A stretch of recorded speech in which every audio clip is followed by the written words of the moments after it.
Hawakan mo yung bunganga ano mo. Nakahawak ka na sa dulo ng ano. Yan, tapos ganyan-ganyanin mo na lang. Baka nangagat pa pang igat pa to. Basta hawakan mo lang yung bunganga niya para hindi siya ano.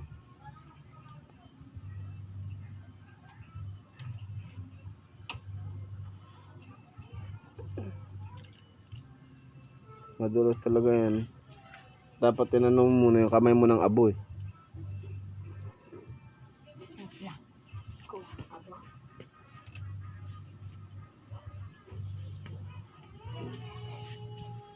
Ayun. Dati.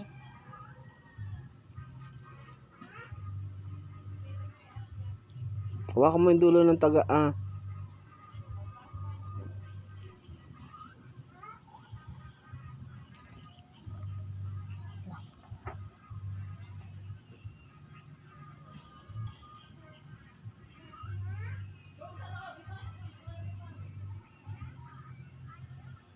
Kukuhan na kami ni ante, bigla-biglang kumikibit eh. Sinong ante?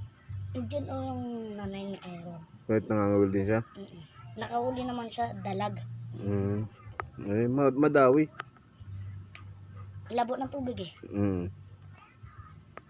Ayaw eh. Ayun, putol. Putol yung ano, yung taga. Okay na yan. May taga pa ba yan? Ha? Ito, isa. Yan na lang muna gamitin mo.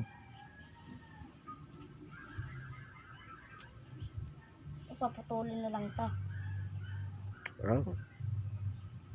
Yung lighter mo ba? Ayun, kutsilyo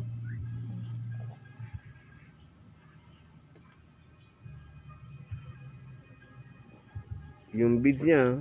Ay, wag mo muna putulin, hayaan mo lang siya.